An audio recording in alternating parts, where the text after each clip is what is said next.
So when I was 4 years old, my mom used to do an exercise with me, and she would have me just sit and imagine a ball of light in my hands. And that is what I put in Rosie and Raven.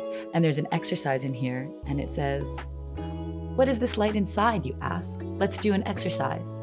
Make your hands into a cup and simply close your eyes. And then you simply hold the iPad over this illustration and watch the secret magic world unfold."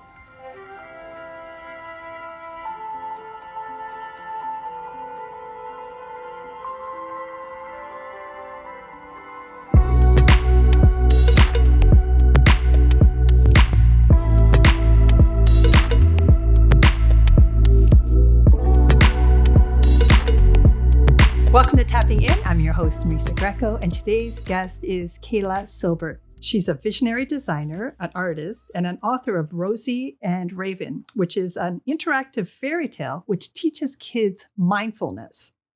Now, this book helps young readers build emotional awareness in a whole new way. So I'm super excited to be talking to you about this because how fun.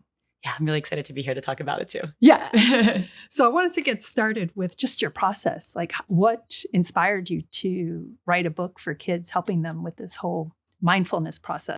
So I always wanted to write a book, and I thought it was going to be about my artistic process, and I thought I was going to be using my paintings to tell a story. And I tried to write that book. And I got about halfway through, and I thought it was like pretty decent. And then COVID hit and really derailed me emotionally, derailed my life in a lot of ways. And I set the book aside, and I didn't want to look at it anymore. So after a couple of years, I started getting back into the art, and I never really let the book idea go. But on January 1st of last year, I had the most incredible experience of my life. I was at a brunch with some friends, and there was a rose on the wall, like an art print of a rose on a wall. And in the party, there was a girl, and she's a fairy in LA. She dresses up like a fairy, and she goes to children's parties. I think I've seen this woman. Yeah, she's pretty great. Yeah. So I looked at her and I said, "Hey, Sarah, I'm going to put you in a book, and it's going to be an adventure through mindfulness. It's going to be like a spiritual book for kids, and I'm going to use a rose as a narrative structure." And I said all this out of nowhere. And as I'm saying it, I'm remembering a dream that I had 10 years ago before I knew how to animate. And I was holding this book in my hands, and it looked like an illuminated manuscript, like an old book. And I remember seeing a rose, a very intricate rose on one of I guess it was the first page. And it was physically coming off the page, moving and three-dimensional. And I have never seen anything like it in my life. I didn't even understand what I was looking at. There was also poetry. And the rose is very high frequency as well. I do. And I never really appreciated or understood the rose until this journey. This journey has been wildly symbolic when it comes to this rose. It's been such an education about the frequency of the rose. And so I'm holding this magical book in my hands in this dream, and I'm like, who made this book? What is this book? Because it was so beautiful, and it felt like truth. It felt like deep truth in this book. And I wrote it in my journal. And when I actually had that moment where I was looking at the rose, I saw not only the dream from 10 years ago in my hands, but I also saw my whole future roll out before me. And I love when those moments happen because they're rare, and you're like, is this it? Rare. Is this why? Yeah. And I can't describe what it was like to be in the past, present, and future at the same time. I saw me speaking on stage. I saw multiple books. I saw a whole world open up as soon as I realized it was going to be a children's book. Yeah, I love this. Can I ask you just a quick question? Yeah. Did you set any intentions on this, or did it just happen out of nowhere? It didn't quite happen out of nowhere. Okay. I just want to know. Yeah. So 2 days before, I would say like the week before, I had been doing some pretty deep diving into sort of some spiritual work. So I did a Kundalini retreat for my birthday. And I posted a piece on my Instagram about this piece, which is a Merkaba, and I created a whole piece of art around that. And it took a lot of courage and deep diving to do the piece about this.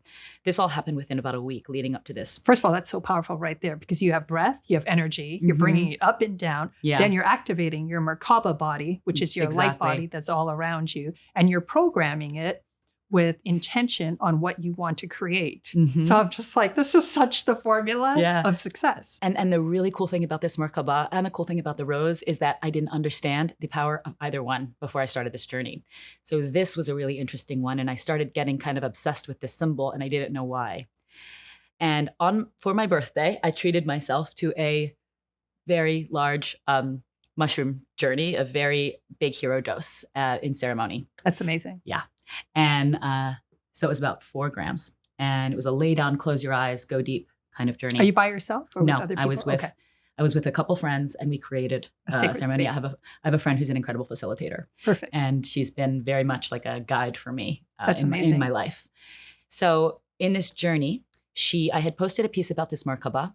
And in this mushroom journey, she comes up to me and she starts talking about the Merkaba out of nowhere. I don't know why she You're brought like, who this is up. Makaba? What is happening? She said, Kayla, I want to show you something. Uh-huh. So she pulls out her phone to show me something, which is a very interesting experience when you're You're right. I was like, oh God, I don't know if I can. And she shows me an ancient symbol that had been drawn in a book described by, I think it was Ezekiel, a prophet. And it was a 6-pointed star with a figure seated in the middle of it, certain proportions. And the way that this was drawn was literally exactly what I had done in my art piece, except mine was just animated and it was using a woman instead of a man. But I'm talking same leg cross, same proportions. Like lit up. I'm Everything. Like, oh, Yeah. So good. It was really a moment, right? Yeah. And I'm in this journey and I'm like, oh my God, Stop. what did I access here? Yeah. And I looked and it pulled me right into the center of where my biggest block was in my being, which was doubt that I knew. Doubt that I understood, doubt that I had this access to this information. That was it. It was doubt. And it just went, plugged me right in. And once I sort of confronted my doubt and let that go, I said in that moment, I'm ready. What is it? I'm ready to do it, whatever it is. And it was ready. And when I got that book idea, 2 days later, literally 2 days later, it's like, I've never written a children's book. I don't know what it's going to be like. I don't even know that much about kids aside from my nephews. Right. And that none of that mattered because I already knew that I could do it. That's the best part. It's like, and it unfolds. Yeah. Perfect timing. And you don't have to know because you download the information in perfect synchronicity and you have that high and that giddiness the whole time, right? It was such an injection of creative energy. It's like, I know. I did. Yeah. And the best part was I knew that it was better that I didn't have the exact knowledge of what the market wanted. Right. What's missing. Didn't matter. That always slows me down. Like anytime I try to figure out those details down the road or the things around me, like, well, how's this going to happen? I actually feel it like speed bumps. It takes away my joy. Another part of my mind is activated. And I never end up doing anything with that information. It's not like, well, now that I've gone down this rabbit hole and I know all the speed bumps, I'm going to handle it this way. Yeah. I just end up curling up in a corner and I'm like, I feel like somebody stripped away my dream. It does feel like that. It can feel, I mean, that's where creative blocks really come from, right? Because it's this, I must create something original. I have to do it this way. And the thing that I find really beautiful about plant medicine and about doing these kinds of ceremonies is that it puts you back into a beginner's mind for a little while where you can let go of a lot of that stuff. And creating from the beginner's mind is such a beautiful place to create from because it's so childlike. So childlike. It's so fun and it's so silly. And it's about learning and falling and getting up and learning and falling and getting up. Yeah. And it's also, you become, again, your own best friend. You're like, oh, you want to go color? You want to go create? Like, and then what's your story for today, right? Like what's going to happen to your characters? And it becomes less about you. Like, how do I look? How do I feel? How am I going to promote this? You're just like, no. It's about the information flowing through me. And the play. The play, like yes. It's so playful to create. And so often we forget that it should be fun. Yeah. And it's also the spiritual journey of our own selves. This isn't even about the final product. If you have no final product, it's okay. Right. The playing is the thing. It's the journey. That's why I keep saying, I'm like, to remind myself, I'm like, you are eternal. Right? This is just a little blip. So just have fun with the process. Like you don't have to finish it. You don't have to get anything done. But in each moment, can you be a little bit more playful? Can you be a little bit more kind? Now, is that what your books are about? Is that what you kind of teach kids? It is. So the book is really about slowing down, appreciating, getting really clear, getting really into the process, right? There's this one part that it says, when you can't see and you're afraid, turn on the light within. You may not see where you are going, but you'll know where to begin. My God, I want to read this book. It's not just for kids. It's definitely not just for kids. Actually, adults are getting some really good those stuff are the out of best it, when too. you read your kids a book and you're like, am I getting something from this? That's been what the common things are like. I'm really, and for me, I have to reread it over and over, because when I remember when I was going down sort of a hole and I kind of heard this voice and it was like, have you read your own book? And I was like, haven't lately, but that's probably a good idea to revisit it. What I wrote. But the idea that you don't have to know anything. You don't have to know, just be that light. Take just the next step, follow the breadcrumbs. You don't know where you're going, and that's okay. But like, if you can see just right here, that's enough. And then it's also, towards the end of the book, it's about sort of adjusting your language from I can't and I'm not and I'm to I can and I am. And that's been my biggest battle in my life, because I can speak very negatively about myself. And that's been a battle that I've had since I was really young. Just don't know where it came from.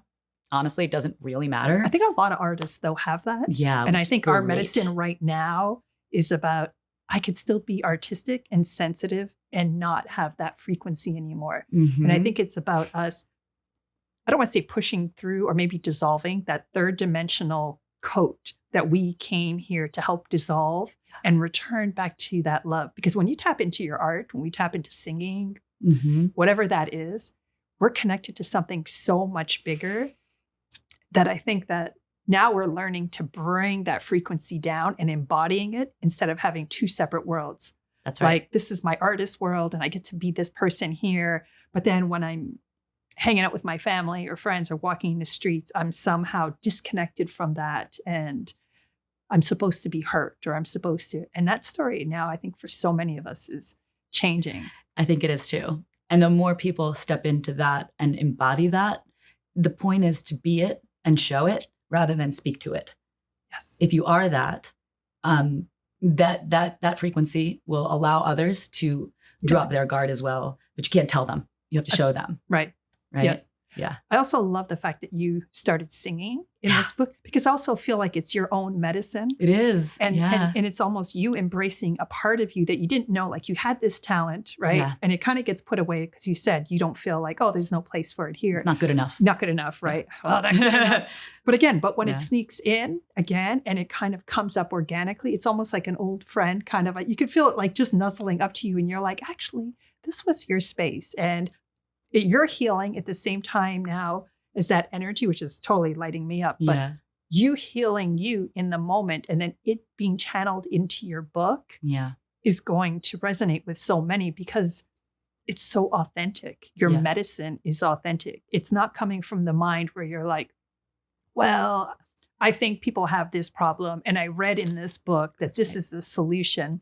And it's too much in the mental, and there's no connection. There's no drop in. So the fact that you dropped in and you had the magic and the frequency flowing through, that is 100% going to come through in your books. Well, it really does. And it came through in a way that that really blew my mind, because I had shown this book to a children's book agent, and she suggested that I get an art agent instead, because she didn't think that kids would really get it.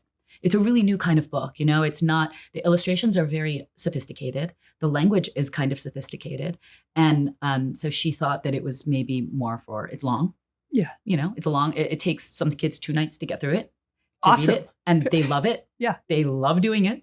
And so she said this, and this kind of crushed me for like a day until I understood what was going on. Yeah. I was pretty crushed about that.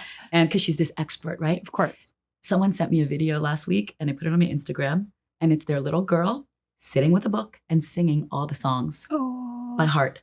She's memorized them.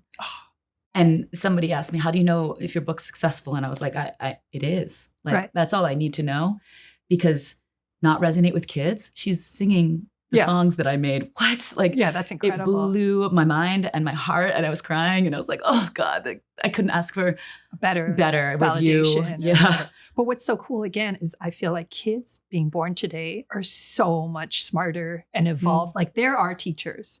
And that's a perfect example of us. It's like AI, right? We're like, wait, what? What's happening? Like it's moving faster. She's already connected. So being with a book that's dialed in, it's going to resonate with her so much more. And the people older, or even the experts, right? They're still coming from that slow time period, right? That's right. And this is like leading edge work that it's until now people start doing it more and more, then it's like, oh yeah, that's cool.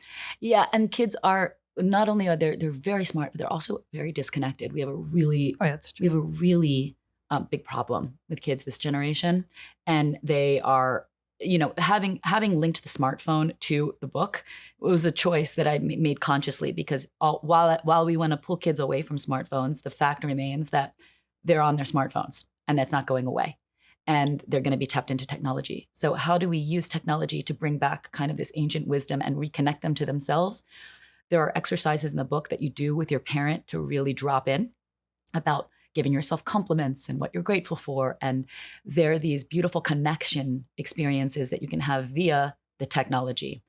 When you go into these worlds through the tech, you are seeing the hidden world that's available to you only after you start doing these mindfulness techniques, right? So the idea is that there is a hidden world that we're in and that we don't necessarily see until we learn how to drop in. So that's the metaphor of using the technology in this book. But the goal is to reconnect kids to the thing that has been missing for them. And this is, I just read an article, it's the least flourishing generation that we've ever known, this group of children. They've been through a lot. And how do we really bring them back into a childhood state? They're not playing like they used to. That's so true, especially because we're brought up now with so much fear with the news and everything. It's even more like, and polarization. Yeah, like get back to just like who you are. Like, who are you in your heart? Yeah, and there's so much with social media telling them who they're not. Yeah, like, this is what you're supposed to look like. This is what you're supposed to be eating. This is what you're supposed to like. And that's coming at them so much more. Whereas, if we left school, I didn't have to see anybody again, whereas they're connected with it all the time. And again, it's hard as parents to be like, don't look at that. Yeah. Don't believe what that says. Almost impossible. But if I could start to give them a space to go into where it's fun and they can learn about mindfulness, and then maybe have exercises that they can go try in the forest, outside, in their backyard with their family.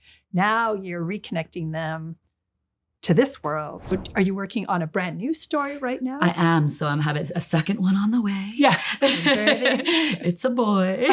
The first one was a girl and this one's a boy. Okay. And this one is going to deal with climate change. And it's going to deal with the story is, and I won't get into the full story, but it really revolves around a little boy who's never seen a tree. That's cool. And he uses he ultimately ends up tapping into his own artistic sensibilities and helps bring what he sees to his neighborhood, and it changes the neighborhood. And it's about how his artistic mind and his unique contribution actually can affect much bigger things around him than than he knows. And once again, it's a self-portrait, right? It's because Rosie and Raven is very much about me as a little girl and coming into myself through this process. And this is really about you might not be able to change, affect climate change. You might not be able to change the world in that way, but however you change the world, whatever your unique gift is, bring that to the problem, bring that to the world, and watch what happens. That's brilliant. Watch how it changes people. Brilliant. Yeah. Brilliant. You don't have to have all the answers. You just have to do what you uniquely do so beautifully, and so uniquely. Such good medicine, because that's what we're trying to teach with tapping in, right? It's all about not reacting to the world constantly, not letting the world keep telling you who you are, how you should think, how you should feel, but how do you go inward, connect to the love, connect to the abundance, connect to the stars, connect to Mother Gaia, and let that overflow outside you and around you. And you came here as a creator. not to absorb the negativity or not to amplify it, No. but you came here as a conduit. So what's Lift. your light? What are you trying to say? So this book, Yeah. I'm super excited because it kind of teaches kids that that's important. Like, what do I have to say? And that I can make change. My goodness. Yeah, it's amazing what you can do with what you can do. You don't have to have all the answers. Source is so much more intelligent and has such a much bigger plan, and everyone's contribution matters. It cannot work without you. It cannot work without you. You got to get in. You got to play. That's That's like the how it works. tapestry. I feel like it's like, Yeah. when I see it, sometimes it's like this tapestry that is all around Mother Gaia, Mhm. planet Earth, and everybody brings in a color. That's right. And their color wraps around the frequency. Mhm. And I feel as though, so for example, say I'm like a pink, my tone is a pink, that I feel like other people around the world, if they're vibrating at that frequency, Yeah. but they're asleep, that maybe that lights them up a little bit. It reminds them of who they are. And that allows them again to be like, what's that spark? What's that feeling? And release all the veils, all the programs, all the heaviness of the images around you and go back within, just so you can have that spark again. If you can get a little bit of that smile back, a little bit more of that, skip in your walk where it just makes you feel good. Like you coming back to your singer. I feel like that was like, it's like you coming home to you has nothing to do with, does somebody like my singing? Yeah. Do I want approval? But it was you connecting to that part of you. And that's where all the magic, I still feel anytime we talk about it, I'm like, And I was also told that I should maybe speak it or have someone speak it. right. I thought about it. It's like, it would be nice to have like an older English lady. It's English. This book. Speaking the, Right. and that was my original thought. Right. Oh, I'm going to hire someone to do like a voiceover. Yes. And when I started, and that was really the advice I was given. I was like, I'll think about it. And then this big part of me was like, no, just do it. Make it all yours. Make Right. it all yours. And that's the point. Right. It does not have to be Perfect. Beyonce. It did, yeah. If you had to give the audience Yeah. one seed of advice, Mm. what would that be? Wow. Okay. Can I get 2 for 1? Yeah. Okay. So the first one, I think, is to follow your curiosity to the end of the road and then go even further. Like take it to the end and then keep walking. Yeah. That one thread. I can tell you that I've looked on the ground and I remember I was finding all these little leaves on the ground and they're so beautiful. I was actually looking at them, Yeah. and they're so unique and beautiful. And I took them home and I painted them all silver. And then I would turn them in the light and I would take pictures of them at every angle. And I did this for days. And I mean, hours spent on this thing. And then I ended up blowing them up really big and putting them as props and paintings. And they were gorgeous, big silver flowers, right? And the beauty of that tiny thing caught my attention and created this extraordinary thing out of something that's ordinary that you pass by every day. So I think I would say slow down. That's for me too. Yes. I'm very fast at everything I do. Yeah. And that's also in the book. Slow down and look, because there's so much transient, insane beauty everywhere. And the business of trying to extract extraordinary things, we're missing extraordinary things that are all around us. So those are the things that can spark the creative energy, is just really look at something and be in awe of what nature has provided us. So that's the first thing. And the second thing I'd say, which, Kayla would not listen to this even though I'm sure I tried to send this message back to myself at some point. Like, higher self is Yeah. I'm sure I said this to myself at some point. But when I was in that ceremony and there was a song playing and I heard the lyrics of the song, this is what I heard. When she is ready, not a moment too soon. Those were the lyrics that I actually heard. And I found out later that while that song was playing, that's when I was feeling so ready. And it turned out that the actual lyrics of that song are, a rose blooms when she is ready, not a moment too soon. The rose got planted in my mind, right? And it's this idea that there's nothing that can you're never doing it wrong. You're on the path. You're on your path. You can't rush it. So wherever you are is where you are. And you'll get to where you need to go if you just keep lighting the way in front of you and taking those steps. My arms are so lit up. Like this whole conversation, I'm like, Which again goes back to your books. I'm like, these books got to be incredible because you're so dialed in and my heart is just flowing with so much energy that I want to buy it for everybody that I know because it's so important. You're such an incredible guest to have on the show. And I hope we have you again and again and again. Yeah, I'd love to talk come about back. The next book coming out. Yeah. The next book comes out. Yeah. Yeah, that was fabulous. Thank you. Until next time, guys, keep tapping in.